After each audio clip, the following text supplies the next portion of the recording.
you. It's just in general. It's a general message to everybody. All right. Here we are on YouTube. Hi, YouTube.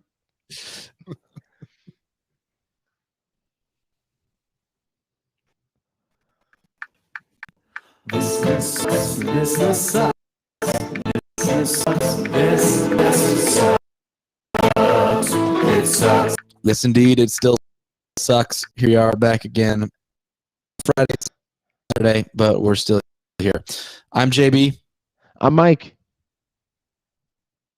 And with third person, we have production manager Justin. You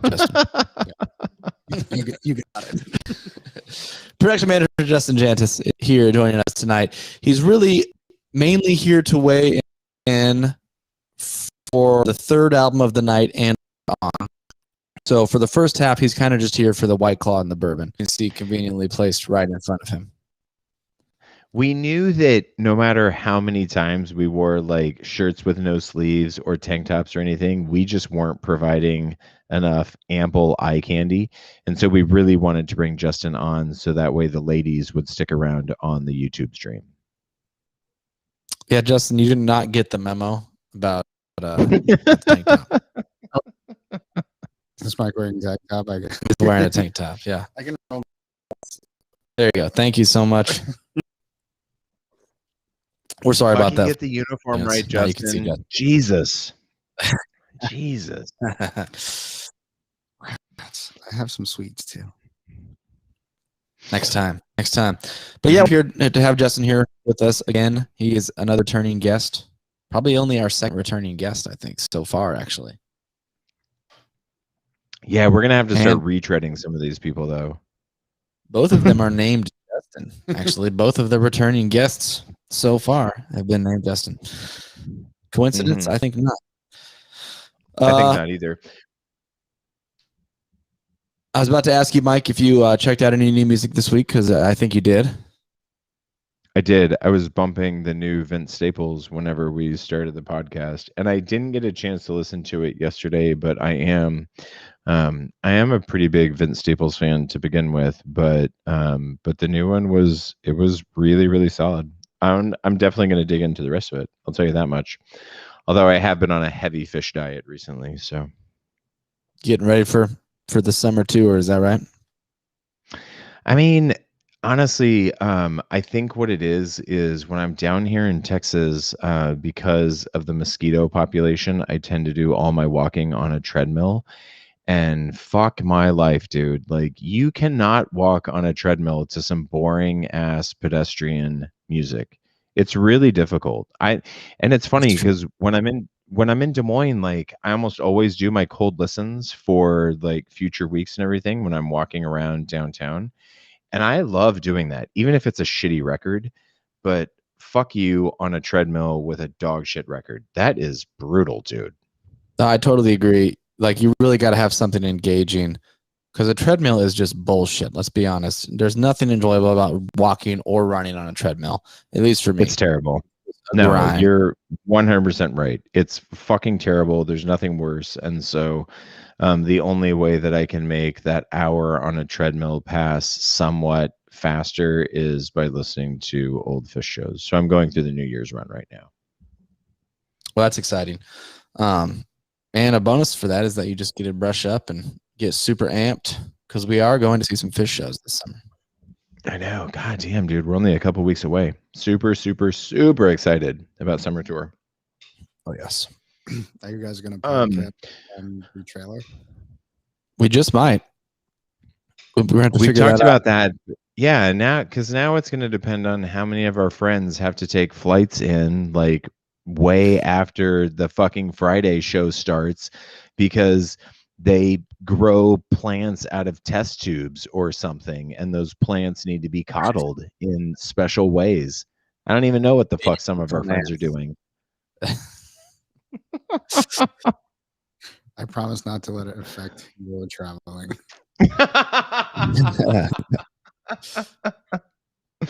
I'm such an asshole. I'm a terrible person. No, but JB, I do want to address an email that came to us from another super, super loyal listener. Linda Brundy's. Linda said, "Hi guys, I have to disagree with your comments about Elvis and cultural appropriation. I think they were mostly my comments, but I don't think that you really disagreed with me super hard, JB." Linda goes on to say, "I know you aren't the first to make that claim, and he definitely profited from the music he performed. However, keep in mind that Elvis was 21 years old when the album you reviewed came out. He was 19 years old when he went to Sam Phillips' son's studio to record a single for his mom. It was Sam Phillips who reportedly was looking for, quote, a white man with a Negro sound and the Negro feel, end quote, with whom he could, quote, make $1 billion, end quote, then RCA, who continued to promote Elvis's music. Elvis, on the other hand, was singing and performing the music he loved and was influenced by." I love that take. I'm cool with that. I actually totally agree with it as well. Just because, I mean, yeah, he was 19 years old. There's no way that he was like, look, I'm going to go out there and Linda kind of made this point to me. She was like, there's no 19-year-old that's intentionally culturally appropriating for profit. There's no way that he was. And yeah, but like, to be super clear about this too, the whole idea of cultural appropriation, like, that's something from the last 20 years anyway. Like, Yeah. if you would have said that shit in 1956, people would have been like, cultural, what the fuck are you talking about, you moron? That's right. That wasn't a thing. So I get it. So yeah, I mean, Sam Phillips definitely was kind of intentionally doing that, though. It sounds like, even though the term wasn't a thing at the time. I mean, she has quotes there. Oh yeah. And if Sam Phillips indeed said those things, which I have zero doubt that he did indeed say those things, yeah, like, he was the terrible white supremacist capitalist that everybody kind of hates and should hate, I guess. Yep. And Linda was telling me about how Elvis was actually kind of celebrated in the black community down in that area at the time. And he would sing in like the black clubs and stuff, and he was loved by them. So I'm glad that she sent us that email, because I don't think we were far off or anything, but maybe we should have placed the blame on Sam Phillips instead of Elvis himself. Not that maybe as he grew older he didn't continue to do so, but like initially. I personally think that the only decision that Elvis ever made for himself, in other words, I think that Elvis was largely pushed into directions by people that he surrounded himself with, if that makes sense. Because I do think that, like, Elvis was kind of a simple dude, and I think that he was just a really talented performer. But I do think that he made one incredibly important decision in his life, and that was to learn karate. I think that his karate education and exploration was entirely his own, and I think it was the best decision he ever made. Couldn't agree more. I'm hearing about Elvis's karate journey for the first time right now, but I mean, hopefully it was show. Oh, fucking Elvis, dude. That guy was a maniac. All right. Linda, thank you. Yeah, in all seriousness. Yeah, thank you, Linda. And Linda will be coming on the podcast, actually. It's a little down the road. I'm trying to find. So 100 albums away. So it's gonna. Everyone wants to come on the podcast around number 260. So you'll be hearing from her a little more down the road. And bonus too, because when Linda comes on, we're also going to do the bonus show with Melissa Etheridge for her too, because I definitely want to do that. We're going to cover a couple records, I think, that night. So rather than just doing one specific, we're just going to talk about the options that they could have selected for the list that were all snubbed. Mm-hmm. All right. JB, did you listen to any new music this week, or were you too busy making music this week? Actually, no. It was a very busy week for me. As you said, I had a couple gigs this week, which is very exciting. The first week that I had 2 gigs since the pandemic. Before the pandemic, I would frequently play 3 or 4 gigs in a week, and I don't know that I'm going to necessarily go back to that. I've been teaching a lot more, which is nice. So I'll probably, stick to around 1 or 2 a week at the most, I would say. but it was nice to just have that sense of normalcy kind of return. So 2 gigs in a week, awesome. I like it. Also, awesome news. If anybody is a big Flaming Lips fan, and if you don't have anything going on New Year's Eve, there's this crazy venue down in Tennessee. It's called In the Caverns, and it's literally like a naturally formed cave down. Oh, yeah. It's I don't think it's all that far from where the Bonnaroo site is down in Grundy County in Tennessee. But the Flaming Lips, right? yes, exactly. The Yep. Flaming Lips are playing a show there on the 30th, excuse me, and then another show on New Year's Eve on the 31st inside the cave. And I'll tell you what, if there was ever a band that was meant to be viewed inside of a cave on New Year's Eve, it's the Flaming Lips. So if you're a big Flaming Lips fan, you should definitely dig into those tickets and try to go to that show if you can. That's a really cool venue. I had some really close friends that actually went down there to see STS9, which is another band that would be. Yes. But they have some weird rules down there. Like they broadcast this, like every concert that they do, it's like a part of a local television series. And like you have to sit in your seat essentially the whole time. Like I don't think you can stand up at all. And I think this is the case for every show down there. You have like an assigned seat, and they're very particular about getting up and walking out and even talking and things like that. But totally worth it to go down into a cave and see a band play in that kind of crazy situation, environment. So I think that there must be a few different ways to set it up, because for the Flaming Lips, like they're very particular. Some shows they say that it is nothing but standing room only. And then other shows, they are very explicit when they talk about seating. So I wonder if it's up to like maybe the promoter or the venue itself. Like maybe the venue itself decides, fuck, dude, like we can't have these maniac assholes standing up, or, maybe we have to have this many people sitting down or whatnot. But the Flaming Lip shows are going to be unencumbered, which is probably a good thing. Yeah, that is a good thing. Happy to hear that. Yeah, me too. Definitely a venue I hope to make it down to at some point in my life, though. Yes. Yeah. That's kind of how I felt about it. And I guess that's why I wanted to bring it up, is just that, like, there's so many bucket list venues that like the three of us talk about routinely, and some of which, I'm excited about knocking off this year. Like the Gorge is definitely a bucket list venue that I'm excited to be knocking off.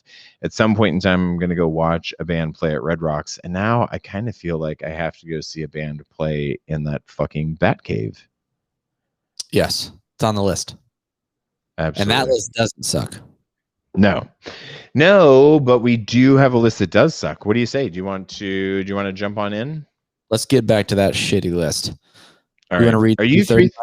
Yeah, that's what I was going to say. Okay, so coming in first this week at number 330 from 1966, the Rolling Stones album Aftermath. Rolling Stone, the magazine, says, the Stones sound mean and jaded on Aftermath, writing bad boy songs about swinging London's overnight stars, groupies, hustlers, and parasites. This is the first Stones album completely written by Mick Jagger and Keith Richards, a collection of tough riffs, It's Not Easy, and tougher acoustic blues, High and Dry, of girls seeking kicks, Under My Thumb, or Just Escape, Think, of zooming psychedelia, Paint It Black, Baroque folk gallantry, I Am Waiting, and an epic groove, The 11-Minute Going Home. Wow, they just about fucking described every goddamn song in their little description there. Yeah. They did. So what'd you say? What'd you think? Because what is it? Is this this is only our second Rolling Stones, right? Or is it our third? This is our second Rolling Stones. Okay. Of at least 4, maybe more. So I think 5. Yeah. Because we'll definitely take that on Main Street. Let It Bleed. Let It Bleed. And then what's the Sticky Fingers? That was on the tip of my tongue. Sticky Fingers. There are some classic Stones tunes that you just gotta love on this record. I mean, it opens up with Paint It Black. Such an amazing song, in my opinion. I mean, everybody knows and loves that song. The song is basically synonymous with the Rolling Stones at this point. That sets the tone, and it does kind of set a dark tone. I like how they said that the Rolling Stones sound mean and jaded. This is one of like 2 albums this week that even the songs that are in a major key, they have just this kind of dark ambiance to it that you can't even really put your finger on why that is. But a lot of these songs just kind of sound dark, even if they are seemingly joyous and happy. But Painted Black is definitely not seemingly joyous and happy. That's like a straight up dark song that kind of sets the tone for the whole record. And then you have Under My Thumb a little bit later on there, another, classic tune. And a lot of these songs, I mean, I haven't listened to a bunch of times, so it was nice to revisit. I like the album as a whole. What do you think, Mike? I did too. This is not, the Rolling Stones in general are not a catalog that I'm intimately familiar with in any way, shape, or form. Like, I definitely know some albums better than others. This was one that I didn't really know, but kind of like you said, right? I mean, Painted Black comes out of the gate and you're like, oh, holy fuck. And then Under My Thumb. And those 2 are the standouts, but those are also the 2 tracks that everybody knows. I did get a kick out of Coming Home, which was an 11-minute romp through every different vocal amalgamation that Mick Jagger has to offer, which, listen, dude's super fucking talented, so I'm kind of in. 7 minutes in, I was like, really? Like, this is what we're doing? But then after 11 minutes, I was like, yep, we did that. And I wasn't really all that pissed about it. I'm glad you got a kick out. I'm sorry. One thing that I do want to point out about this record that I think stands out is Brian Jones, right? So Brian Jones was like the 5th Stone before Ronnie Wood took over as like the 5th Stone. And Brian Jones is basically responsible for all of like the weird stuff that you hear on here. So even down to the sitar in Paint It Black, like that's Brian Jones. And I do think that when you uncover all of the weird shit that this guy was playing on this record, if you took all of that away, this record probably blows, in all honesty. But he really added a lot of shit to it, I think. I think that it blows is maybe a strong word, but I really like the sentiment of what you're saying. That like those layers that he added in there are indispensable for sure. To me, when the Stones are together playing, I'm pretty much gonna dig it, no matter what. That's a big statement to make, but the Stones just have kind of a certain sound. When you put them together and you have Mick Jagger singing, it's just they sound like the Stones, and the Stones sound good to me. I mean, it's as simple. It just boils down to that. So, like most of their songs, even if I don't necessarily love the song itself, I don't mind listening to it just because I like the way the band sounds together. But that being said, I mean, there were a lot of really cool layers like that I loved. Like, I assume he did the dulcimer on Lady Jane. Yep, exactly. Lady Jane was another highlight of me. That was like a cool little marrying of it was like folk, but there was also kind of a hint of like either Celtic music or like medieval music. I couldn't even figure out what it was. And it probably was the dulcimer, I guess. But and then almost like aspects of classical music were in that song. And that was I thought about the word baroque, like when those types of sounds came up. Like that's what it kind of made me think about. And that was totally Brian Jones doing all that. It had to be. Yeah. For me, Going Home I didn't get it, honestly. Like, that was my least favorite part of the record. It was way too long, and I expected that they were going to do something a little more exciting. Like, when you see 11 minutes, it's got to be something that changes, right? Like, to make it interesting for 11 minutes. And not this time around, buddy. Not fucking this time around. And I like Mick Jagger, but like his vocal stylings just got evasive to me at 11 minutes, and it seemed like he was intentionally trying to mix it up. Obviously, he was trying to make it exciting for 11 minutes, and it didn't work for me. but for some people it did. JB, I'm curious about Flight 505. Did you hear anything at the top of that song?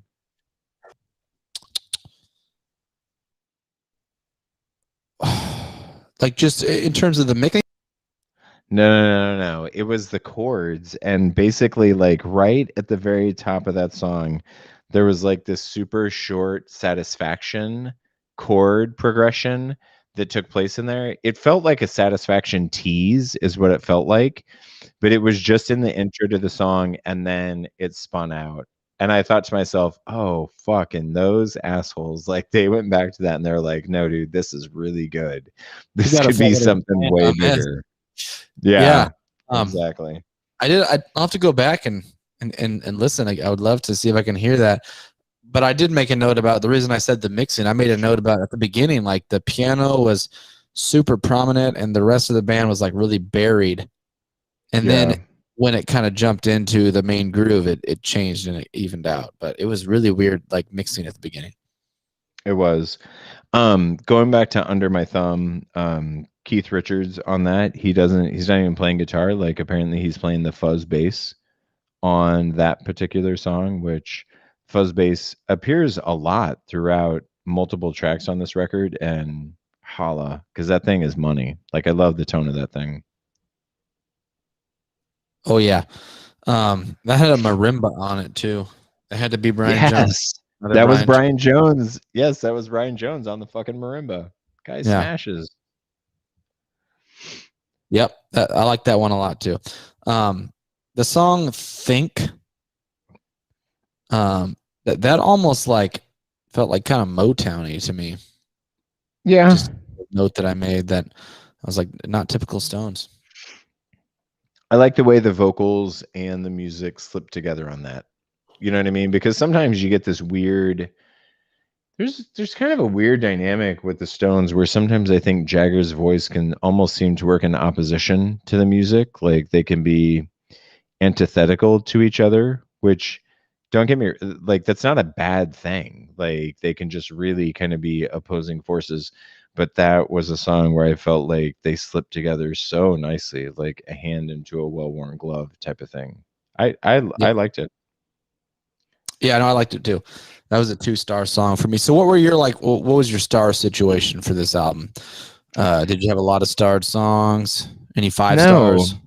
No, and this to me is so typical of the Stones for me. Like I feel this way about every Rolling Stones album with that there's a very small handful of exceptions, but basically as you can imagine, Under My Thumb I gave 4 stars, Painted Black I gave 5 stars, and then everything else I gave 1 star.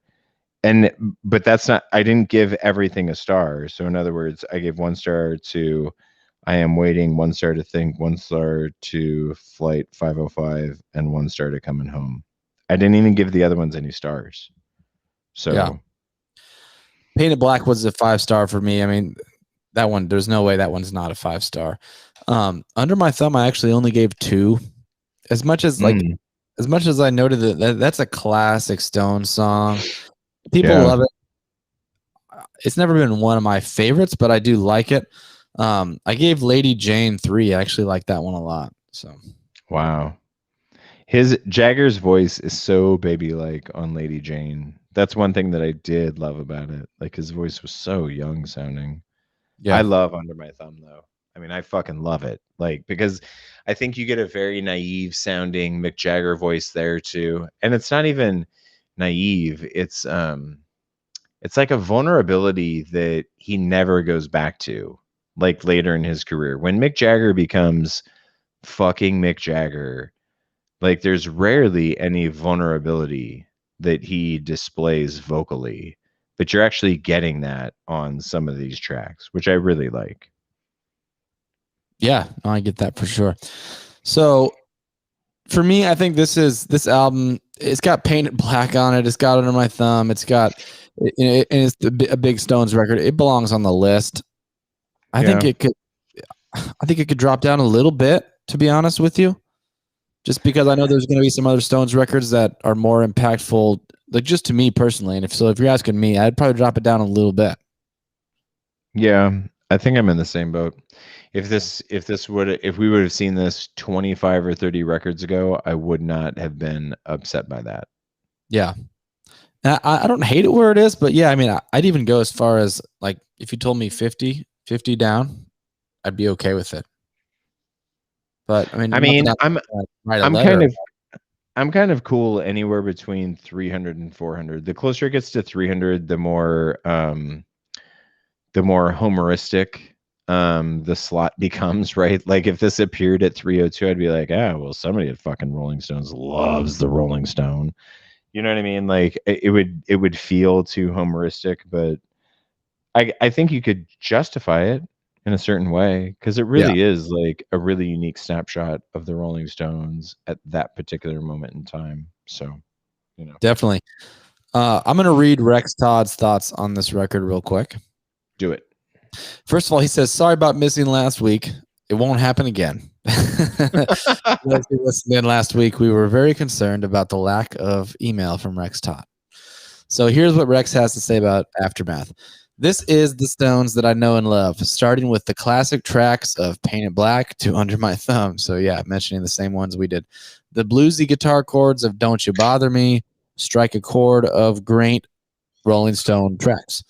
This album is the Rolling Stones, hands down, loves this album and its place. So yeah, he feels pretty strongly about this record.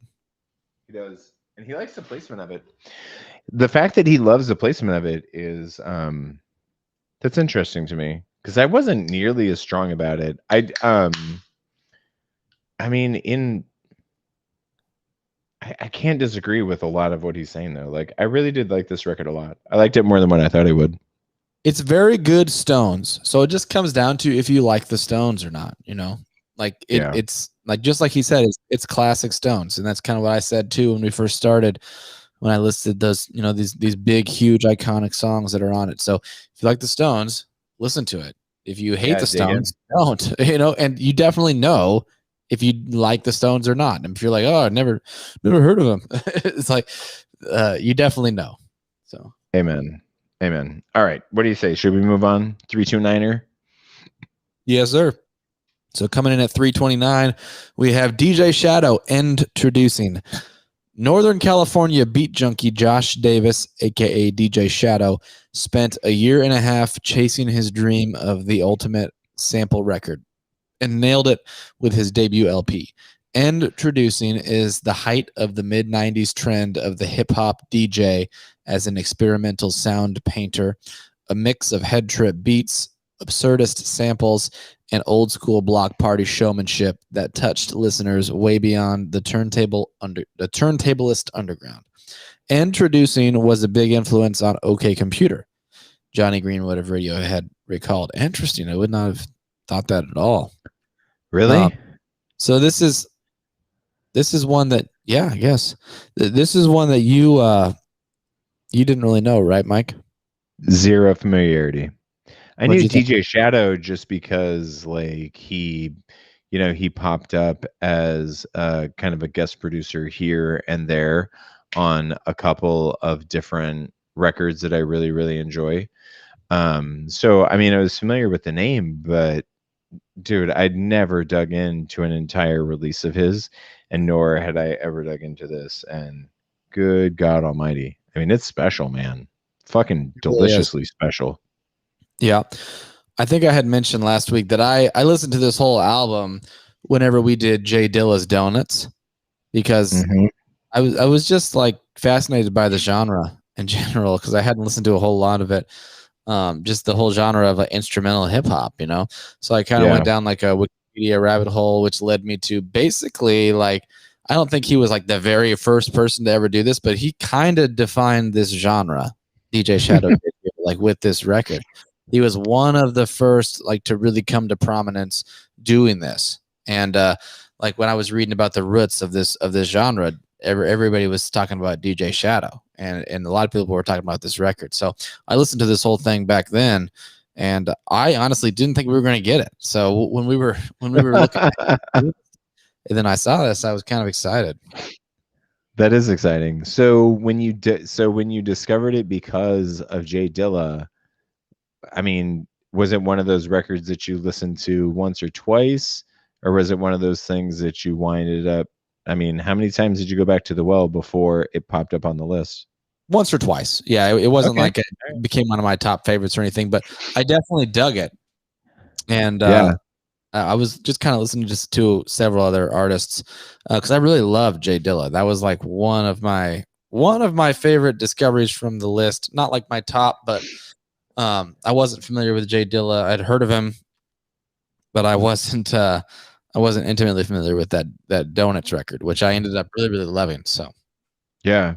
No, listen, I completely agree with you, and not to spoiler alert where this is going, but basically there's a handful of skits. Like, that's, to me, is the best way to describe some of the tracks on this record. Like, it's a sample or maybe a couple of samples that are mashed up together, but it really comes off as a skit. Anything that's not a skit, I guess I have 4 songs that I only put 3 stars next to. Everything else, I either put 4 or 5 stars next to, and this might be the record that I have more. I don't know. I might have more 4 and 5 stars on this record than I've put next to any other record that we've done thus far. wow. And partly that could be just because of the volume. Like, there's a large number of tracks on this record, and that doesn't mean that they're all super short. Like, that was kind of the way that Jay Dilla was structured, right? Like, Jay Dilla had a bunch of tracks that were like a minute 20, a minute 30 seconds. Like, when it's not a skit on here, like, these are long songs, and they're songs that have like a rhythm section, a bass part, a melody.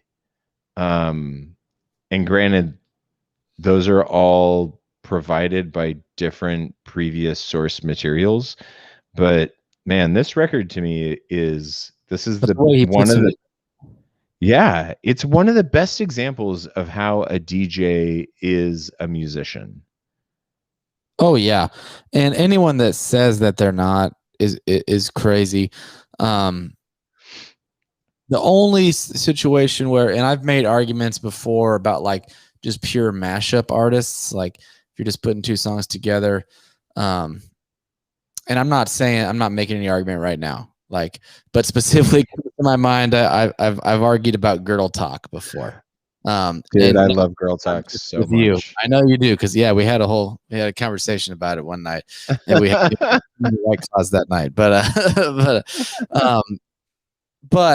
with this is like, obviously he's a musician here. You know, he's like, Bo is stepping across the. Thanks, production manager Justin Jantis. Handling Bo. Yeah, he's thinking very musically here. He's very song structure aware. I mean, he's using dynamics. Everything that he's doing is musical. Like, if you're going to argue that DJ Shadow or Jay Dilla, for that matter, is not a musician, then you're fucking crazy. Yeah. Amen. Standout tracks for me. My favorite track on this record, hands down, was Midnight in a Perfect World. It's on the next page for me. Hold on. Okay, yeah. I think we're pretty close to the same page there. For Midnight in a Perfect World, I gave that one 5 stars, and okay. And well, the one little note that I made on that was, in my opinion, this one is like the perfect marrying of the styles that he had throughout the record, because some of the other songs were kind of varying in style, and just the way he put his keys together, and the way he sampled things. But that one was just the perfect like like, if you were to listen to one that, like, when we do if you're going to listen to one, that'll probably be my recommendation, and I assume yours too, based on what you've been saying. So this is what I wrote. And it's not a super long description or anything, but I mean, I think it captures everything that you and I are both trying to say. I wrote, this song is near perfect for me. Gentle thinker with intrigue and character. I love this mood. The female vocals are all perfect. Yep. And that's kind of what I was talking about with styles, because a lot of this, another thing I want to say is just so much of this record is just ethereal. Yeah. Like there are just layers. That's the best way I can think of to describe it. It's borderline ambient at times. Well, I was literally just getting ready to interrupt you and say that I hope Brian Eno listened to this record and then contemplated suicide eternally. Like, because he realized that his form of ambient music sucked and that this was actually like what he wanted to do, but actually done well. Hmm.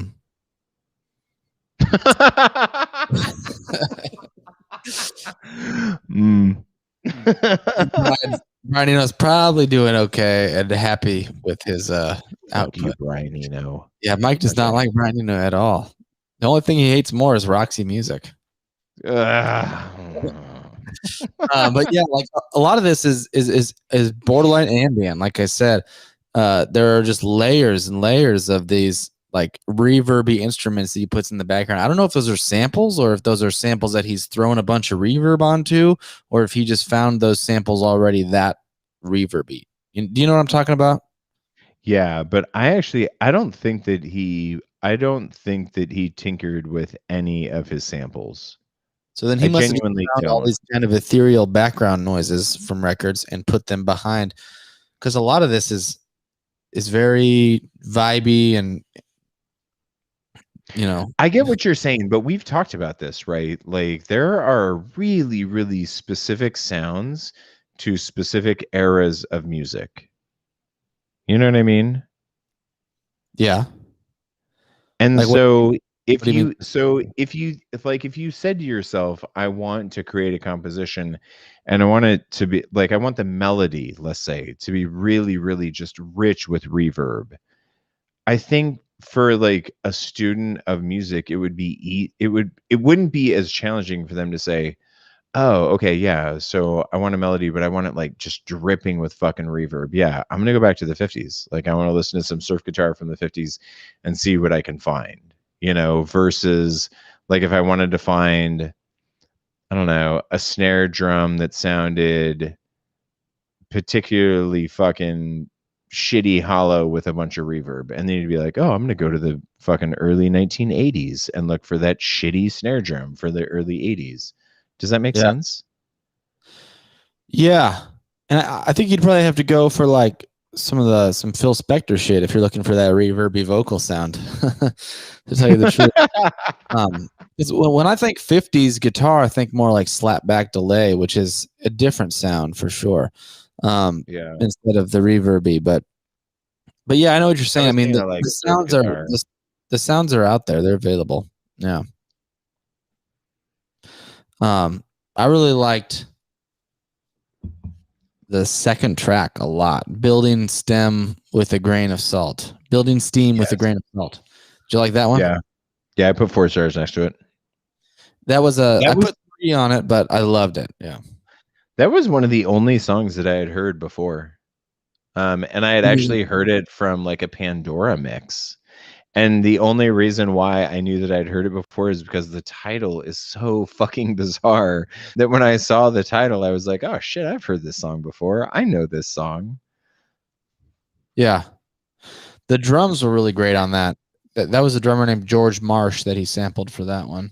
George Marsh was the talking guy, not but the drums were really cool. The drums, he was like doing these crazy mixed up things where he was like cutting them up, and it was just a regular drum track that he sampled, but then he obviously like picked out parts of it and rearranged it. But there was a guy that was talking throughout that one. Yeah, that's also got the Zappa. Like that's got Zappa at the top of that song. That's Frank Zappa. Talking? Yes. Yes. No, that was a drummer. That was a drummer named George Marsh that was talking. What the hell was he talking about then?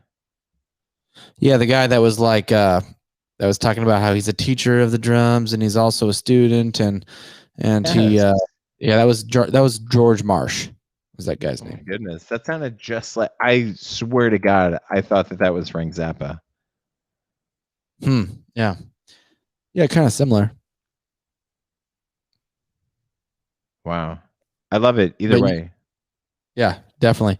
I also loved What Does Your Soul Look Like? Loved that one. That was the 6th track. If you're looking That's what I for was it, gonna say. Yeah, I was looking for it. Okay, yep. What did you think about stem, long stem, the medley?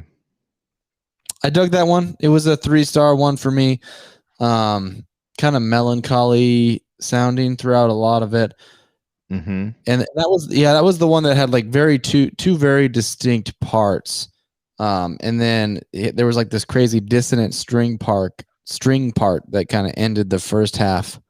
I don't know where I he got loved that. that. But then it got like really ambient in the second half with like a spoken line. I can't remember what the speaking was about, but yeah, that was a very ambient second half.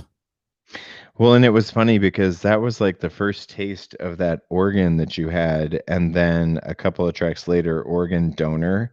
I fucking loved like it was like the title of that song is so ridiculously cute when you think about like what he's doing in terms of sampling that fucking organ and literally having it play center stage in the song. It was wonderful. Yeah. Yeah, and that was like I loved the organ sound that came right after there was like a little interlude at the beginning of Organ Donor, and it was like a funk band. Do you know who that was? It Yes. almost sounded like James Brown. Who was it? Dude, I have no clue. I have no clue. It might have been I James haven't Brown, dude. have you found any good resource for trying to uncover like what all these samples are that these guys use? Like on this album in particular, or just in general? Yes. I mean, in general, but specific to this album too. I mean, it's I want to crazy. say there's like a website called Who Sampled Who or something like that. I think you're right.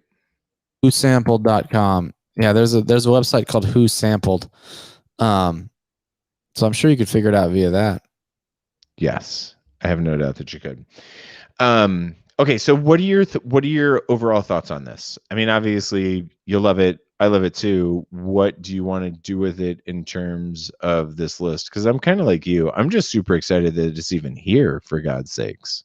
I'm excited that it's here because, like I said, I didn't expect to see it. I think it does belong on the list. I'm happy to see it. The question I have for you is this versus donuts. What's your preference? I think they're mutually exclusive of each other. And I would probably prefer, I probably prefer this one. I mean, if I just go by my own goofy ass star ranking system on here, and I know that I gave a ton of stuff on donuts, like a bunch of stars. I don't think I gave nearly as many though as I did on this. Yeah. What about you? I think I would say donuts. And I loved this, but donuts is a really special record. It just kind of goes back to like the influence thing, because this was kind of one of the first, this was basically like a genre defining album here. And donuts was several years later, when there was plenty of this kind of music going on. So I probably enjoy the music on donuts a little bit better personally, but I did like this a lot. But again, that's saying a lot because I loved donuts, like really, really loved it. So, and I love this too. I think if I had to pick one, which I think it's a compare to be made, just because I mean it really is kind of a not like a limited genre, but I mean it's all sampled hip hop basically, instrumental. You know what I mean? Maybe they have different styles, but it's all the kind of the same idea. It's a similar concept. It's just I think it comes down to what's the targeted end result, right? Because Jay Dilla's targeted end result, I think, is quite a bit different than what DJ Shadow was trying to do, and that might be why you kind of take donuts over introducing, whereas I'm gonna gravitate a little bit more towards what I think DJ Shadow is trying to do with introducing. But either way, both are great albums. I love the fact that both of them are on here. If anything, I like the placement of where DJ Shadow is, and I'd probably like to see the two a little bit closer together by moving Jay Dilla up. You know what I mean? And that's kind of why I brought that up, is because that's my question is, about the placement versus Donuts. I would definitely like to see Donuts moved a little bit further up, maybe even ahead of this. So, and I don't hate the placement of this at all. Like, I think it's appropriate. But yeah, great record. I mean, for hip hop fans out there, you probably don't know this one. I feel like a lot of people don't know this one. So get out there and check Introducing Out for sure. Absolutely. And with that being said, Rex Todd says, I'll give propers to Rolling Stone for this pick. Excuse me. I'm surprised they had the pinche huevos for even knowing about DJ Shadow. I love this album. It's pretty incredible to listen to. It's a multiple listen album. Yeah, I just made that word. Yeah, I just made up that word. Fuck off. I listened to this album 19 years ago and it still holds up. The mixes, fade ins and outs, breakdowns, the choice of instrumental selection is just nothing short of a mad genius. Still love it. It's a perfect spot for this album. Boom. Boom. Boom. Loves it. I'm glad to hear it. Boom. I am too. Okay. All right. Should we move on? Should we do it? On? Let's do it. So at this point, really, this next album is why Justin wanted to come on. Really, JB asked me to come on. By he wanted to come on, I mean that I like asked him and he said, I guess. So Justin's joining us reluctantly tonight to discuss 328. You want to read off 328, Mike? Yes, 328 from 2013. Justin Jantz's favoriteest album of all time, Vampire Weekend, Modern Vampires in the City. Justin said in text message to us, on Halloween 2012, with their new hometown New York subsumed in a blackout, Vampire Weekend went on late night TV to play an atheist reggae jam called Unbelievers, dressed as skeletons. It was a perfect introduction to modern vampires of the city, a record that darkened their buoyant indie pop as Ezra Koenig sang about moving beyond his post-college years into something scarier and weirder, hitting a cloudy peak with a beautifully worried Dylan-esque travelogue, Hannah Hunt. Justin, that was really, really poetic what you wrote about Vampire Weekend. We appreciate your take on that. Maybe you could expand on that now. I obviously did not write that. When JB said that, or when we heard Mike a little bit closer. Sorry, Justin. No, that's fine. Yeah, so I guess we were talking and said that Modern Vampires was going to be on the podcast this week, so I had invited JB over to come listen to the vinyl. Because I do enjoy the record. It's not my favorite record of all time by any means, but I really did kind of, this came out in 2013, and that was sort of the time, like for me, when I started looking for some new music. I had been, just throwing so much Fish and Grateful Dead in April's face for so long that I think she was kind of ready for me to start, like, going out and finding some other things. So it was like, I think Daft Punk, the Random Access Memories came out around that same year. Some new Spoon was coming out, like The National and these guys. So it was kind of my exploration phase, and this, I don't know, this record kind of sat with this me. Is one you kind of hit upon and really, and you liked a lot. Yeah. Random Access was this same year. I believe so. That's exciting because I mean we're gonna hit that one at some point soon on this list. I guarantee that one's on here, right? Wouldn't you think so? It is. I know for sure. You know for sure it is on there. Yeah. Is it north of 100? That I don't know, Mike. But I do know it's obviously higher than this. But I would rank that higher than this. So yeah, so that's a founded placement for sure. So what were some standouts for you on this song wise? So I think last time I was on, we talked. I'm more of a lyrics guy, yeah, kind of than you guys. So there's something in a lot of it, like even from the start off track, Obvious Bicycle. It's just like there's these, you kind of can get into it like lyrically and see, that there's like a bit of depth to it, and really, like more meaningful than just your normal indie pop song. Yeah. So, this one like kind of goes through, and it's like, you don't need to shave your face every day because nobody's really looking, right? Dude, that was so funny to me. That was like one of the harshest insults you could ever give anyone. Like, don't even fucking bother shaving your face because literally nobody fucking even has time to look at it.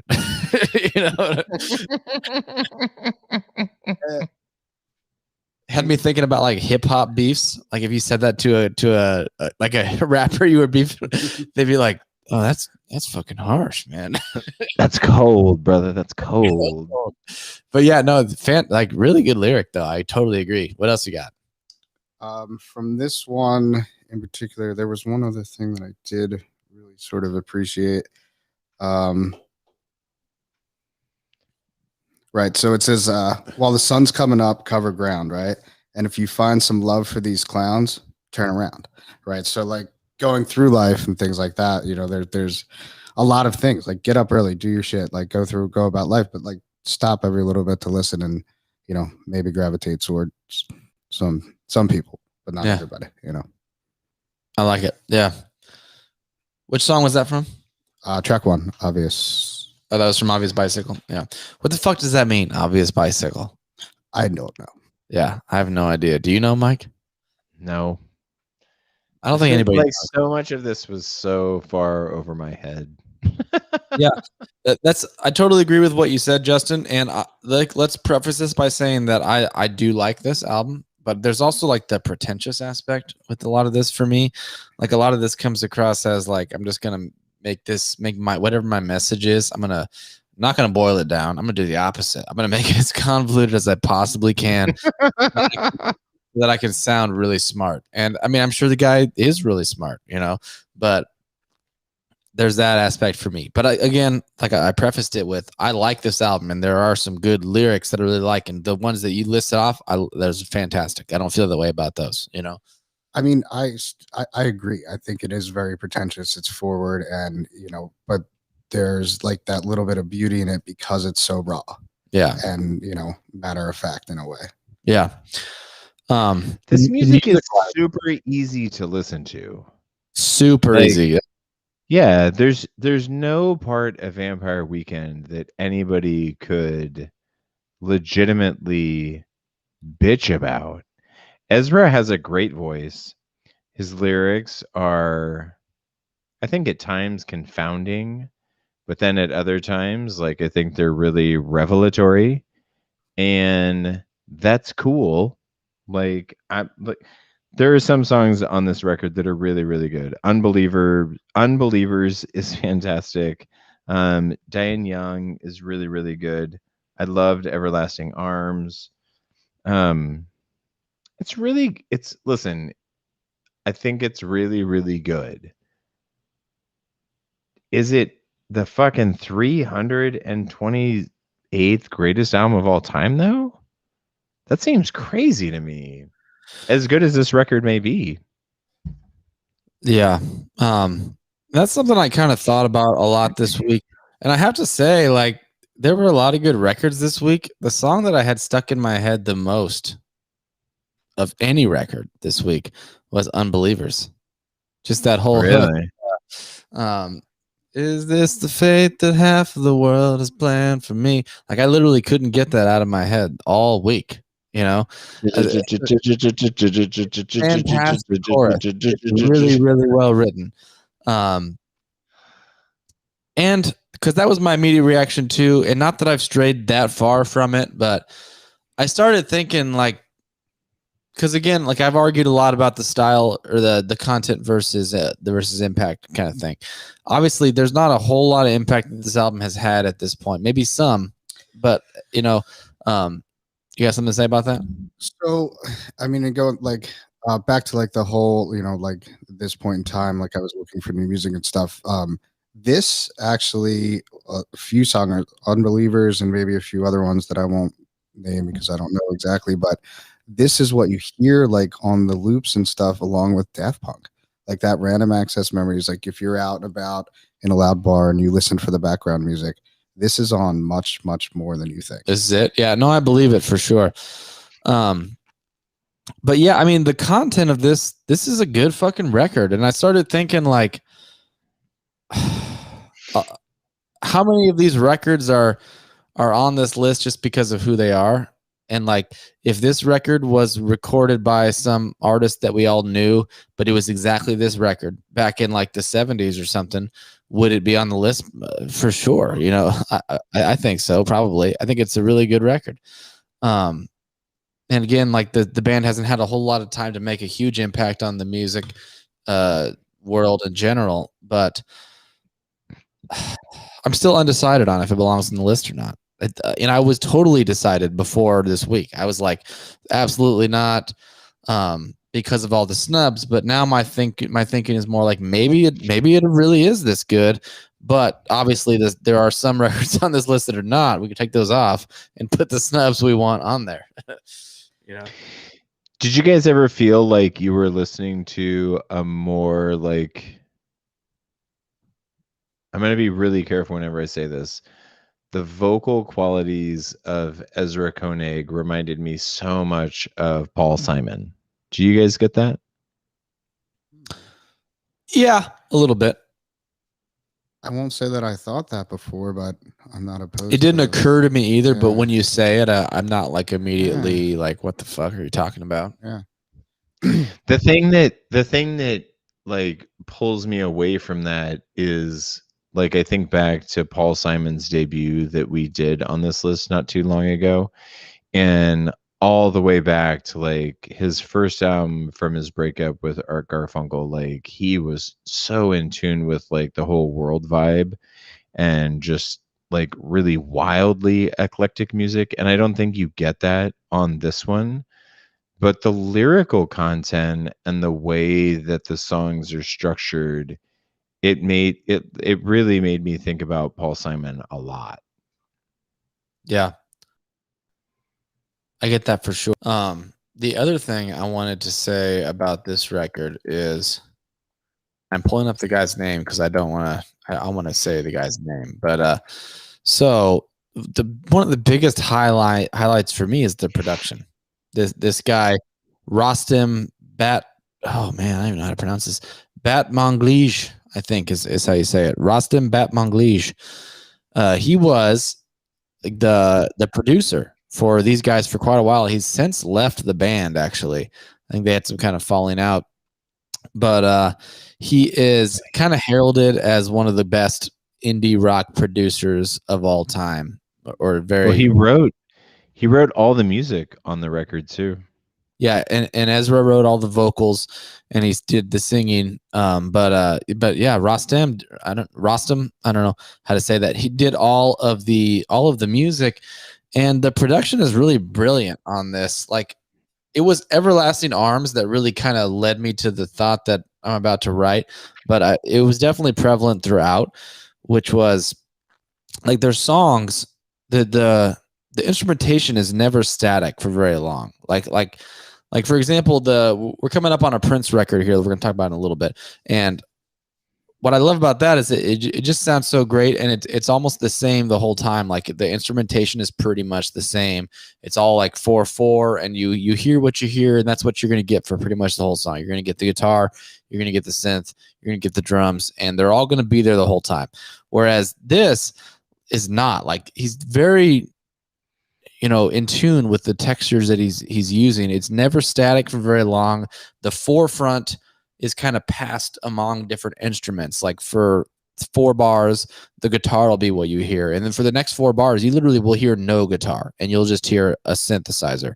And then for the next 4 bars, it'll be a cappella. It's like, it's very like this stuff is got to be hard to pull off live, at least the way that they do it on this record, because it's not like a band is just playing this. Like, it's a band.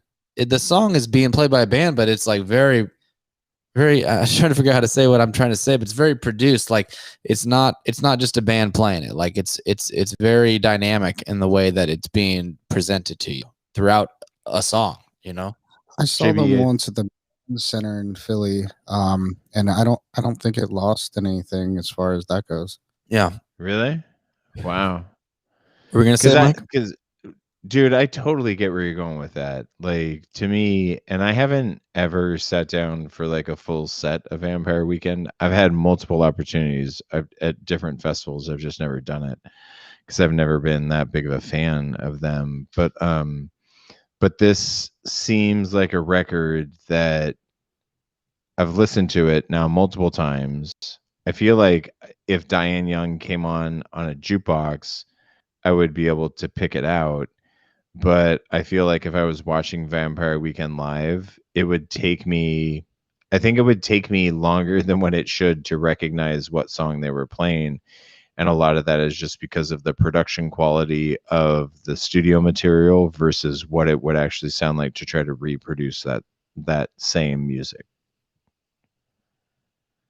Yeah, because it's very production based. Like the producer had a huge hand in the way that this record sounds. Yeah. What do you know when he left the band? Because they dropped a new record in 2019, and He's not on that one. I did not get into that one. Yeah, he's not on that one. Let me see, find out exactly when he left. He left the band in 2016. So Justin is officially Team Rostam. Good to know. Well, it doesn't sound like it was like in bad standing or anything. He says that in 2016 he announced that he had left Vampire Weekend to pursue solo projects, but that he would continue to collaborate with Ezra on future projects and even on Vampire Weekend songs. So he might have had some hand in some of the later releases. Nice. But he just kind of wanted to do his own thing, is what it sounds like. Okay, so I am going to move this album to number 483, and I'm going to replace this album with King Crimson and the Court of the Crimson King. What do you guys want to do with it? Because that was the conversation we were having last time and I've talked to Justin about this a couple times throughout the week, and he's totally agreed. I'm like thinking, oh, so this album is better than In the Court of the Crimson King. It's better than Pink Floyd's Animals. It's better than any Frank Zappa album. It's better than any Violent Femmes album. That's a little crazy, but that doesn't necessarily say that much about this album. It just says a lot about this shitty list, because there were a lot of spots that could have been taken by those records that weren't, that were taken by far shittier records for me than this one. That being said, I would drop it down a little bit, but I'm cool leaving it on here. I think it's a well put together record, and I think that, like Justin was saying, like you hear these things in the background at bars and restaurants. Like this is one that kind of has seeped into people's lives and will stick around for a while. So I think leave it on, putting it somewhere in the 400s, and I'm happy with that personally. What do you think, Justin? Yeah, I mean, I definitely want it on the list. I don't need it to be here. But at the same time, I would, if this wasn't going to be on the list and I had to replace it with something similar, back to that whole exploration of music around that time, I would replace this album with my snub that I'm going to give you now. After the Disco by Broken Bells. Oh, geez. Wow. That's powerful, dude. And actually, I'm pulling up, I have a snub list here saved on my computer, and I'm going to put that in there right now, and we can do it as a snub episode sometimes if you would like, Justin. Next time you're on the podcast, we can do a bonus episode and do that. So tell me one more time. That'd be fun. After the Disco by Broken Bells. Like you like that. So listen, I love that record, but there's no way I would put that record at number 326 in terms of the greatest records of all time. No, so I guess I was a little confusing there. I would drop this down still, but then exactly. But then replace it. To your point, Lee Stamper of onlylee.com, he just commented and said this isn't even the best Vampire Weekend album. So that's it. Fucking Contra, right? Like, how the fuck is that the one with the yes, horchata? Fuck yeah, dude. Yeah, dude. Contra is a fucking ripping album. Like, if this was Contra, I don't even know that I would bitch that much about it, because Contra is so much fun, like so much energy, but I don't know, man. This felt like a goober. So Mike's not a fan. You want it off the list? This one? I said if you want to move this to like 484, 483, I'd be okay with that. But I want this replaced, because to me, this is where King Crimson and the Court of the Crimson King belongs. Like low 300s. That's a good spot. For me, for King. I think that's the most glaring snub we've encountered thus far. Is in the Court of the Crimson King, and in terms of history, right? In terms of like musical history and significance of how music changed. Yeah, I mean, and even in terms of just content, I mean, it's a fantastic record. I almost love every single song on it. You know, I know it's crazy. I know. and honestly, for me, that's more like that's got to be north of 200. Maybe north I of. thought you were going to say that. Yeah. No. For me, it's not there, but that's just because I mean, I do love it. Like, I think it's super important, but I'm putting it on the list more because of its influence than I am because of how moving it is to me. Yeah. And influentially, it at least belongs to be here. Like influentially, you know. Yeah. It's fucking crazy, dude. Let's stop. Let's not do this. Yeah. We don't need to go down that road because we've done it before. So let's read Rex Todd real quick on that. I'll do that. So Rex Todd on Modern Vampires of the City by Vampire Weekend says, I mean, I'm a fan. It's a good album. Why is this so high on the list? I don't get it. Take it or leave it on the list. Closer to 350 for me, which is not a huge jump from where it's at. So sounds like he liked it okay if he wants it at 350. Yeah. Yeah. Which is fine. I don't hate people that have that opinion by any stretch of the imagination. I don't hate that at all.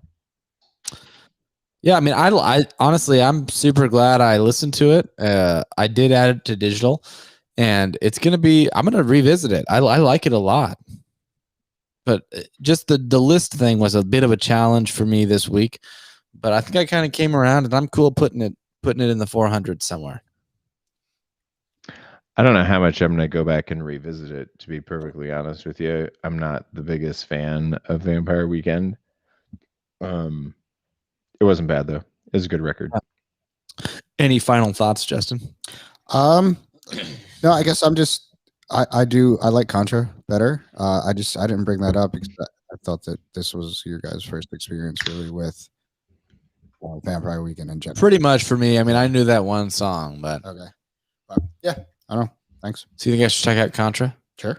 Okay. Yes, you should check out Contra. Yeah, you are familiar with it? Okay, cool.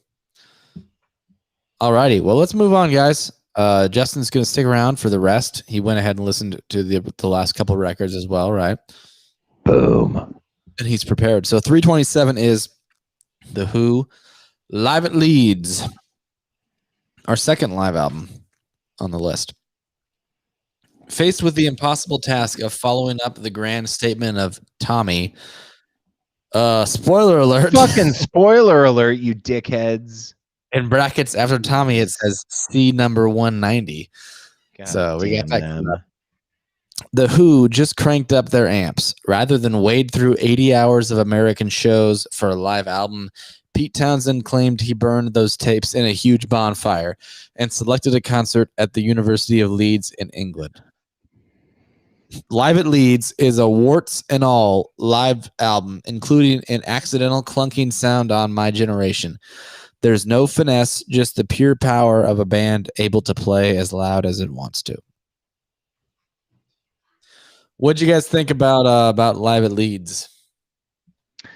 Should we make the editorial comments now? It's worth making the editorial comments. So I merely made notes on the original 1970 release of Live at Leeds, which was not anywhere near the entire concert. I did listen to the entire concert, and so I am certainly familiar with it, and I'm ready to talk about the whole thing. But I do think that it makes sense to say that there have been just multiple versions of this particular release done. And most of the ones that you can find on streaming services are basically of the entire show, which is cool and worth checking out.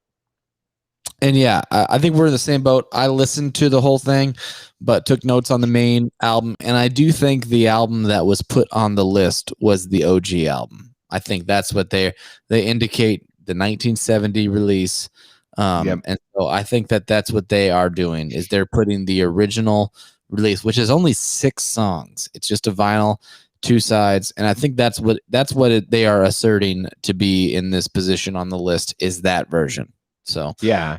And to be clear, that version is fucking really kick ass. Okay. Yeah. Like, it's unfucking believably good. And I don't like The Who. Like, I actively dislike The Who because I do think that Peter Townsend is a creepy fucker. Like, I think that he had child porn on his computer. And if you have child porn on your computer, you're a creepy fucker. So fuck you, what? Peter Townsend. I didn't know about that. Jesus, dude, just do some Googling later. Okay. Google Peter Townsend child porn later. It's a terrible thing. But what I do want to talk about is fucking John Entwistle. Can we please talk about John Entwistle? Holy shit. I'm so glad you say that, because that was God damn it. Oh my God, like every other note in my entire page is about the bass. Like Holy almost fuck. every other note. So fucking good. By far the highlight of this live album. Amazing player, amazing bassist. The choices that he made throughout the songs were just perfect. He's so bold. Love it. Amazing. I feel like an asshole because I've played bass since I was in 6th grade in junior high school. And this past week has been the first time that I've heard John Entwistle's bass. That is fucking criminal. Like, I feel like every young bass player on this planet should be forced to listen, maybe even to this fucking recording, because the way that he brings out, dude, I don't know, man. Like, his bass is, it's totally its own thing. I'm like a little bit surprised, not that surprised, but because it's amazing. But when I was writing about this, a lot of these, almost every song actually, except for the very first one, his bass is super overdriven, and Mike, not like overdriven bass, right? No, but the thing is that it's not overdriven, it's over trebled is what it is. And there's a distinction, because when you talk about overdriving a tone, you're talking about distorting the tone. He's not distorting the tone. He's just throwing so much fucking treble on top of it that it almost sounds like an overdrive. But it only almost sounds like an overdrive because he's also using a pick on top of that. And so it's like the pick, the super high treble, but dude, it creates magic. It's so good. Yeah, and I know what you're saying. It is definitely trebly, and it's he's definitely using a pick for sure. But I mean, there's some growliness there, in my opinion. I know. It's definitely a little bit overdriven. I think he's using a tube amp that he's pushing the limits on, and it's breaking up for sure. Like, no doubt. And I love it. But I didn't think you were going to. I even wrote down, I was like, overdriven bass. I love it. Mike won't. That's what I wrote. No, man. But that's what's crazy is, like, even what you described, though, what you described was a player that's literally pushing the equipment harder than what he should if he wants it to sound really clean. Does that make sense? Whereas, like the thing that I hate is the artificially overdriven bass tone, where they're literally like throwing a bass through a fucking overdrive pedal. That I despise. I mean, I really actively despise that. There's like 2 kinds of overdrive, right? I mean, there's the original overdrive was just the fact that they did not have loud enough amps or any way. Yeah, so they were overdriving the amp. Yeah. On accident. At 1970, there were bass overdrive pedals. They had that option. And they also had ways to mic up amps. So, I mean, I think there was something intentional about his tone here for sure. But I think there was too, but I'm going to say it was the miking and like the way that he set that amp up. I'm going to believe he was a purist. I think he was a genius. Whatever helps you sleep at night, Mike. I know. I'm gonna go with it. Plus, like, listen, dude, John Entwistle died the most rock and roll lifestyle of all time. He died the night before the Hue was supposed to start off on a US tour in Vegas with a fucking stripper from heart failure. And what did they find in his system? A little bit of coke, you guys. Just Actually, a little, fucking mountain of coke in his system.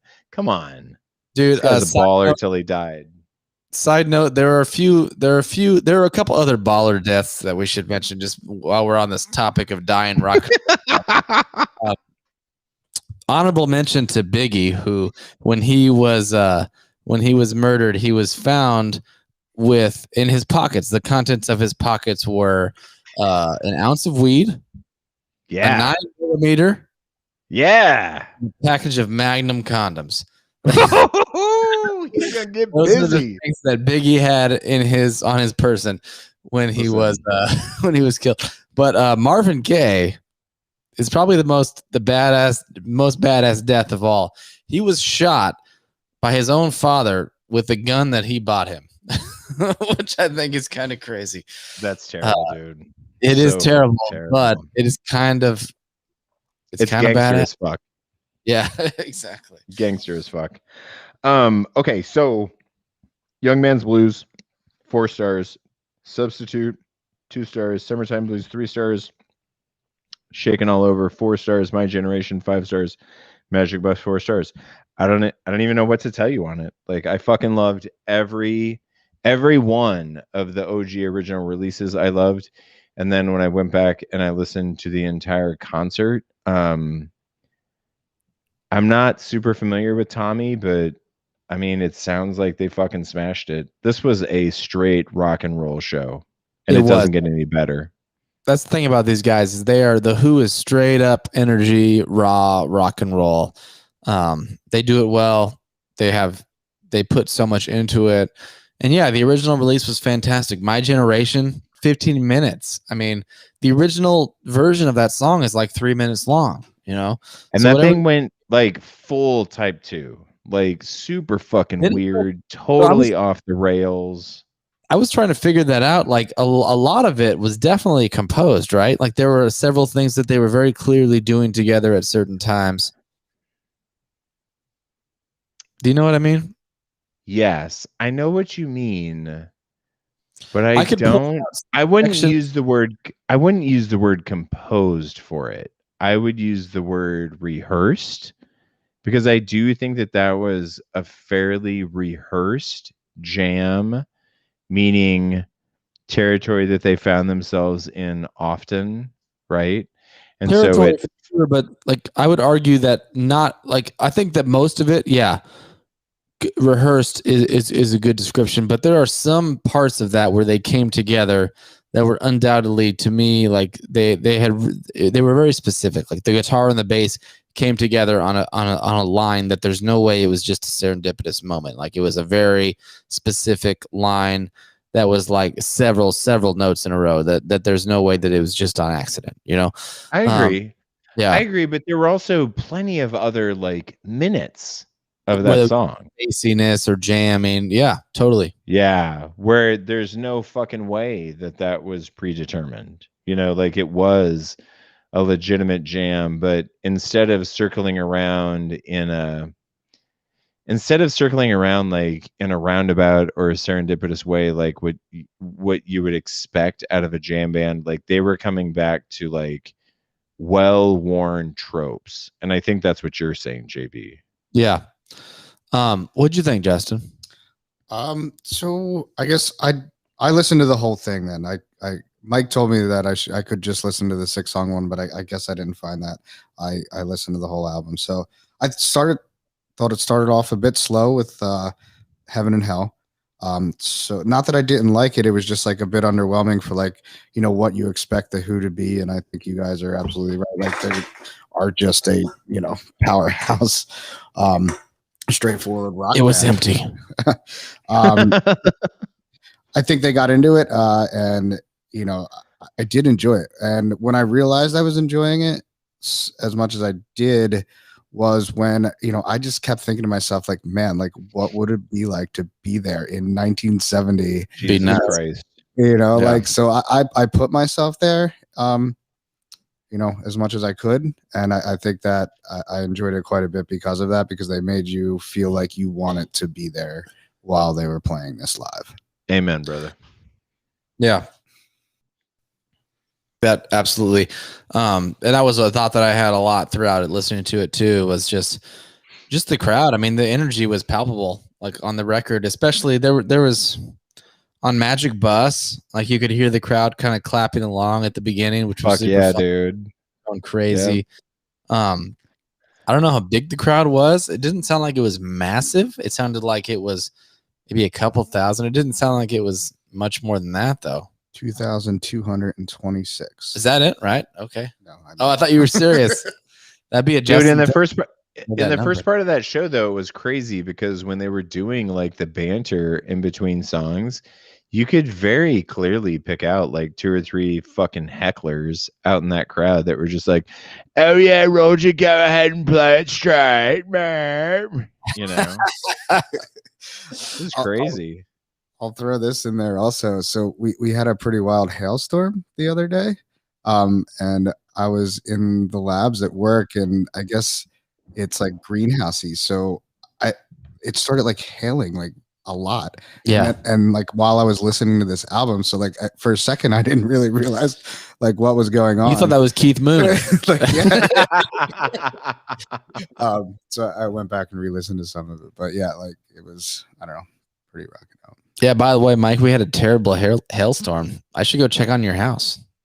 Make sure it's okay. Holden's been home, and Holden actually cracked his windshield because he was driving back from Ankeny in that hailstorm. That sucks. Yeah, and fucking blew up his windshield. But no, I think everything's okay at the house. But thank you. Good. Yeah. Okay, so our first Who entry, and I'm not gonna lie, this fucking sets the table like really high for me for the rest of the Who that we get. So we've got a couple more comments from Mr. Lee Stamper, and I want to read them because he says, "Why make and accept this for this album? How many live albums are even on this list?" We've had one, just to be clear, Lee, up till now. We've had one. What was the name of that band again, Mike? Are you thinking about Sex Machine? No. So we've had more than one. Sex Machine, the band that Sex Machine was like a weird halfway between where it was kind of a live album, but it wasn't necessarily. I'm gonna find out. It was not even that long ago. But and the whole album was live, and it was like that kind of socially conscious band from the 60s. Oh, fuck. The MC5. MC5 is who you're thinking of. Yep, Kick Out the Jams, MC5. Yeah, that was a live album. Yeah, that's true. That was a live album. Boy, that was some hot shit. I mean, relative to, like, I think about like what the MC5 sounded like live versus what the Who sound like live, and it's like, oh, well, the Who's like an actual band. Yeah, and the MC5 were just assholes that played at protests. Yeah, kind of. But he said, why make an exception? And then he said there are way better live albums that got snubbed, and The Who is already all over this list. No reason for this one to be included. And then side note, he said also he's watching the UFC. He said also this fighter just chugged another beer out of a random fan's shoe. Fun idea. Fun idea for you guys to do on the podcast. So that's why I read that comment, because yeah, we're going to consider that. Probably. Yeah, we will do that, but that's interesting. What he's saying about just like live bands and like live albums in general, and why the fuck are we appearing here? I don't know, dude. I want to see more live albums on this list, and I don't want to see this one go anywhere. Like, this is fucking like in so many ways, this was life changing for me, dude. I had no fucking clue that John Entwistle was doing this type of shit with the Who. Like, I feel like a fucking moron. And then side note, with that John Entwistle quote, and I'm going to send you a link to this video, Mike. I would play it on the podcast if we could, but unfortunately we would get taken off. But I'm going to send you a link right, Mike, and those listening should look it up. But it's this: The Who Won't Get Fooled Again. John Entwistle's isolated bass live. So it's just an dude. for his bass. And I think I just sent you a link. So check it out. And anybody that's listening that is interested in this, look that up because it is really something special. He starts off really, really slow and he just fucking goes off. And it is nuts. So he's a hell of a player. What are you gonna do with this? Do you want to move it up? Do you want to move it down? Do you like it where it's at? Where are you at? I like it where it's at, and I'm kind of on the same page with you. I wouldn't be opposed to seeing more live releases. Like, I don't want to just see like random live recordings, but albums that bands put out as live. I mean, as productions, but they happen to be live. Like, for example, like Europe '72, something of that. I wouldn't mind seeing that on here.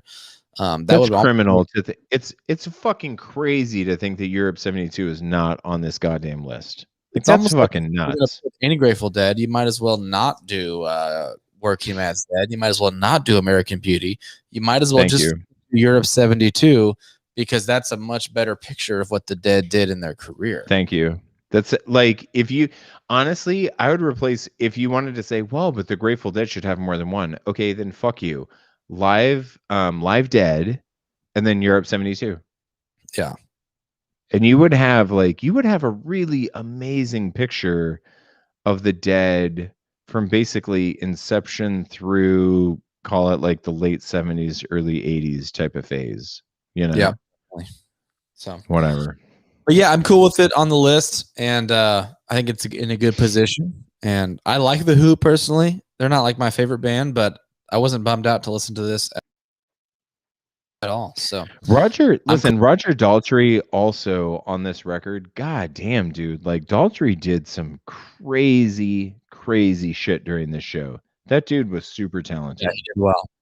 Yeah, good singer for sure. I do want to read Rex before we jump into the last album of the night, which is going to be the most exciting for Lee Stamper. Rex said about Live at Leeds from The Who, "This is a beautiful snapshot of the classic sound of The Who.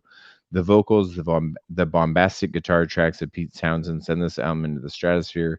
This is the one thing about this record that stands out above everything else. This is a definite vinyl purchase for the collectors. Great spot for the album." So Rex dug it. And listen, I dug it too. And I love that Rex was pointing out Pete Townsend, but in all honesty, fuck Pete Townsend, and JB is off taking a piss or something. So he doesn't even get to refute the fact that I get to say John Entwistle is the fucking total stud MVP of The Who over Pete Townsend. And I know that you agree with me, Justin. I did like the bass after we talked about that. That's sort of what I paid attention to. Dude, I'm telling you, if you go back and listen to that album again, now that I've made such a big boner about it, if you go back and listen to that album again, you're gonna have a really fucking hard time not paying attention to what he's doing on the bass. Right. Because it reminded me so much of Phil Lesh, in all honesty. Like, it's like a more aggressive. It's like a more aggressive but more mainstream version of a bass that will occasionally carry a melody. Okay. And that's the key, right? Like, the fact that like Lesh would kind of drive the melody sometimes with his bass, and that's what Entwistle was doing to me a lot on this recording. It was special, man. Super special. I had trouble placing it though too. Based kind of like what Lee's saying, you know, like where like I felt different because it is a live one, and then like now what you guys are saying too about the Europe '72 and all of that, like yeah, I don't mind where it's at. But yeah, I think it's just like it's a little bit different because it is a live one, and there's that connotation of, you know, should it be a studio or, you know, that whole thing. There's that implication of what does this say about other live albums? You know, right? Yeah, just kind of right. And I agree with the Europe '72 thing, and you know, did the Dead get passed over on that? But why didn't the Who? And yeah, so yeah, it's a weird one. Yeah, I like it on here, and it's great. I'll probably will revisit it. All right.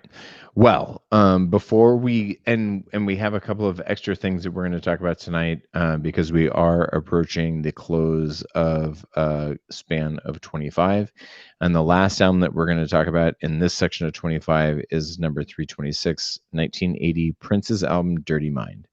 Rolling Stone says a mix of slinky funk, synth-driven rock, jittery pop, and sexual innuendo, a little bit.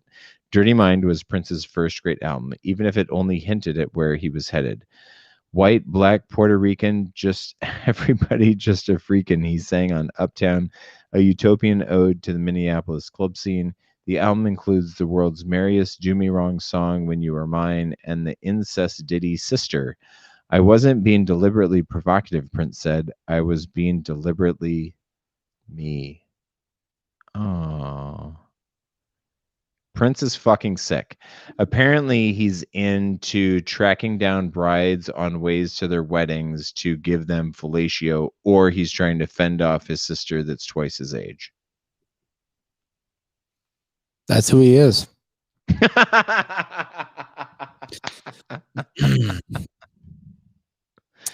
This might be the filthiest fucking album since Luke Skywalker, son. Okay, I love it. I'm gonna say it.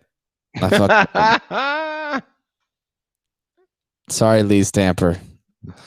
I mean, I'm pretty much love everything Prince does. I'm a bit of a Prince fanboy. I'm not ashamed at all to say that.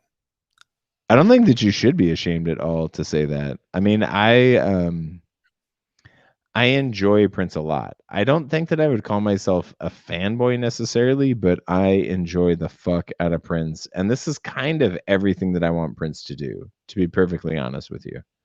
Oh, yeah. And our friend Lee, again, of onlylee.com, he's talked a couple times throughout the week about shitty drum machines. And I have that quote up here, actually. Read it. I had said earlier this week that I was today that I was procrastinating, and Lee's response to me was, here, I'll summarize it for you. Shitty drum machines, boring beats, okay guitar, sex words. Saved you the time. I got quite a kick out of it. See, I love the drum. I think first of all, it's not all drum machines, I don't think. Correct me if I'm wrong, but I feel like there's some actual kit on this record. But the drum machine songs, honestly, they work, I think. And also, I have an argument against that. Like, you got to consider the time. This was the 80s. Like, everybody was doing it. You know, he's just using the tools of the time. Like, it's not like this is a uniquely Prince thing. This is, he's kind of going the way the wind's blowing at the time. And he's doing his own take on it. I think that a lot of bands that, you know, from the 80s, or a lot of artists rather, were doing the drum machine thing. And maybe Lee just doesn't like Prince, and then he's like kind of picking that out as a thing to Chris. Yes. I guess to, save face for Lee or whatever, maybe not save face, but he also just completely admitted that he doesn't like 80s pop. So yeah, no, I'm getting a whole live feed of his thoughts here. He says pass, skip, yawn. Those were in 3 different messages, not necessarily.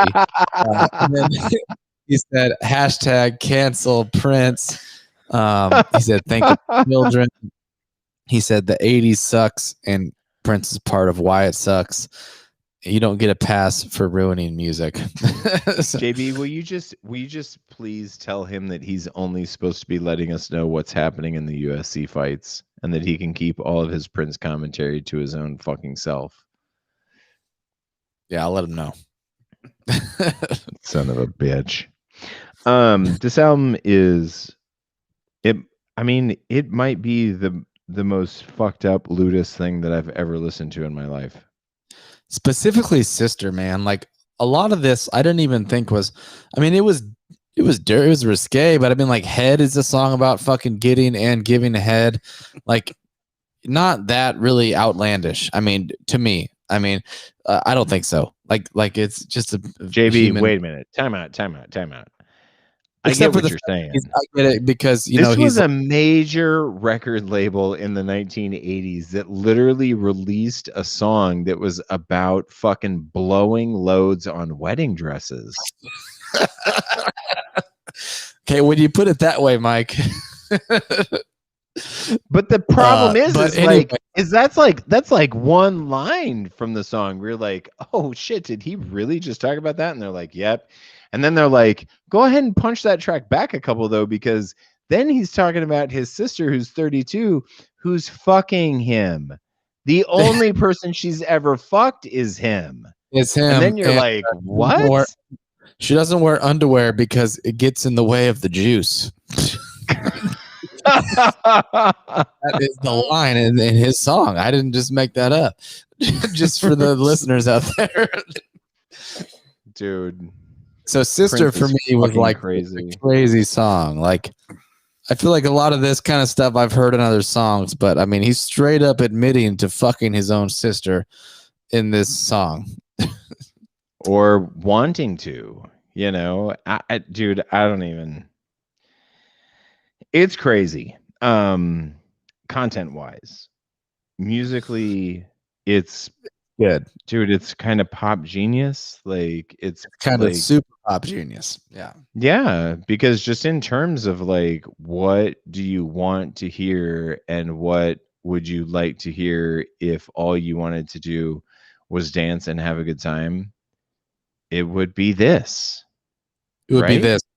It's super funky. It honestly, all of it feels so good, especially the funk jams. Like When You Were Mine, I like it a lot, but it's not really like it doesn't like it's more synth pop, like that kind of 80s synth pop kind of stuff. Yes. Yep. Good pop song, not necessarily like a dance party kind of song, but his songs like Do It All Night, Uptown, Head, Party Up. Those are 4 just fucking straight up jams. You know what I mean? I loved Got a Broken Heart Again. Like, I mean, I fucking totally adored that song. When You Were Mine is like, that's such a crazy fucking goofy fun song in terms of like lyrical content. That granted, it's not about fucking your sister, but it is like super funny and kind of catchy about how he loved her more when she was dating him, type of things. Well, it's basically about him. He was dating a girl, and then he decided to have a 3-way with some other guy, and then she dated that guy. And then she went with the other dude, and he was like, "That's all right. It's cool. He's like, that's all right. I liked you more when you were mine." Yeah. Yep. But yeah, that's good old 80s synth pop right there. Broken Heart Again. Yeah, that was a fun one. That's kind of jazzy, actually. Like probably the closest thing to a ballad on this one. Yes. Yeah. Still, he managed to fit some kind of risque sexual lyrics into that song. Absolutely. Head, honestly, was probably my top song, along with Uptown. Those were my 2 5 stars. I gave Head and Uptown 3 stars. The only song that I put 5 stars next to was Got a Broken Heart Again. Like, really? I really did love that song. Yeah, it was super simple, but I don't know. Like Prince has this weird way of being I don't know, simple yet so powerful. I think about Nothing Compares to You, the Sinead O'Connor song, which if you think about it from like a lyrical and a compositional standpoint, like it's a really, really just a incredibly simple song, but it's so powerful. It's a Prince song that you covered, right? Or was it the episode? No, that was a Prince song. So Prince wrote it, but Sinead covered it on well, it was an album we already listened to. Yeah, it was on the list. Yep. Yeah, it was on the list earlier. Yeah, I loved the groove on Head. It felt so good. The bass line was amazing. The female vocal lines on that were just some of my favorite parts. It just forget her name. It was the keyboard player in his band, actually, that was doing those. Yeah, it was like Lisa Coleman or something like that. Yeah, that's what it was. You know who that sounded like to me? No, who? With the way she sung those lines, just like Billie Eilish. Honestly, sounded exactly like that. Listen back and think Billie Eilish. You will be like, it sounds exactly like Billie Eilish. Nice indeed. Listen, it's our first Prince entry.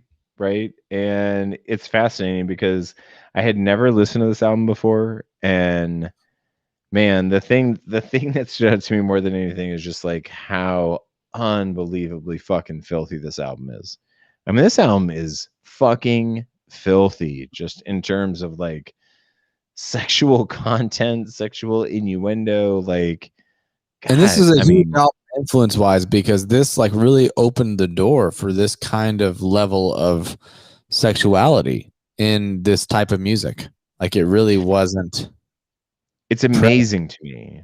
It's amazing to me. And the boundaries that he was pushing too, right? Because there's that one song where he's like, "Hey man, are you a fag? Like, what are you?" And he's like, "I mean, I don't know, like whatever." He's basically like, "I don't know. I mean, if you're into it, then yes, and if you're not, then no." He wasn't though. He wasn't even gay. He was straight. I don't even think he was bisexual.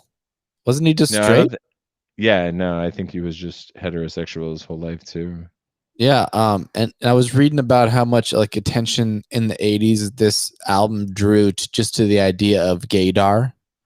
Yes. Because that whole idea of gaydar, people think they can tell people are gay. Like any Yeah. like, logical person is going to probably think maybe Prince is gay. You know what I mean?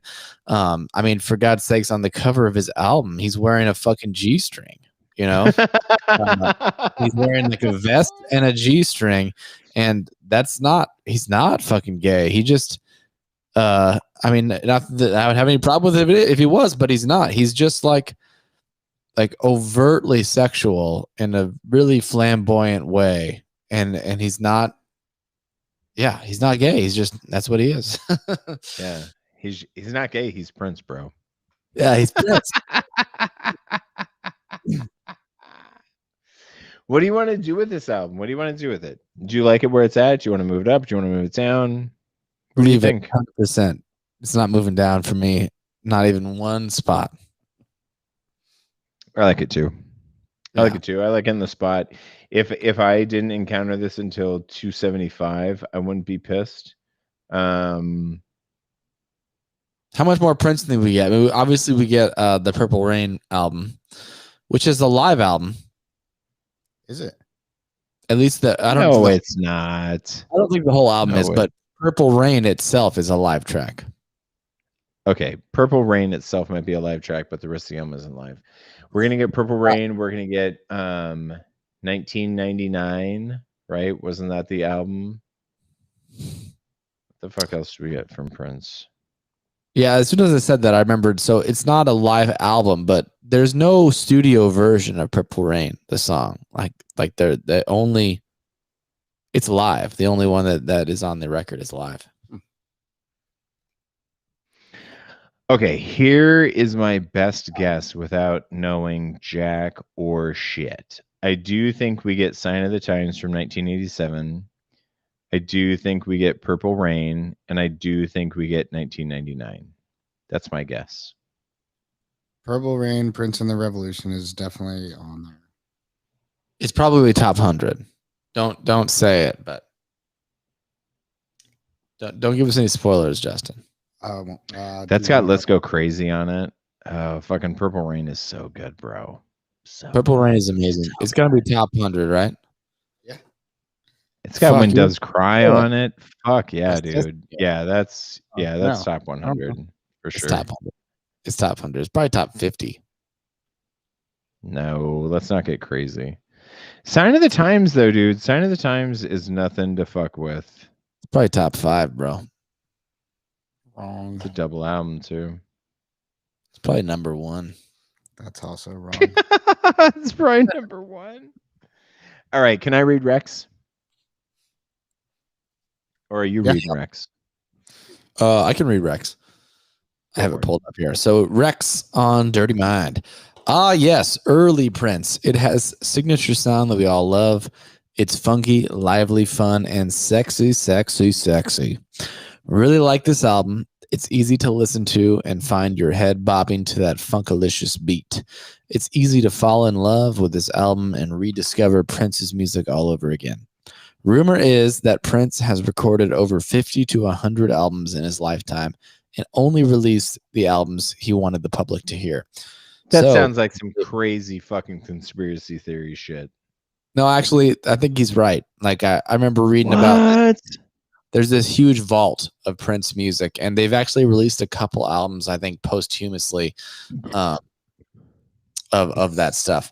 I don't know if it's 50 to 100, but there's definitely a lot of Prince music that we haven't heard. So rumor has it that Prince has recorded over 50 to 100 albums in his lifetime, only released the albums he wanted the public to hear. So if they ever decide to release those albums, fuck this list. We have to do a Prince list. So Team Prince. So just more fuel for the fire of the Lee Rex pudding kiddie pool throwdown.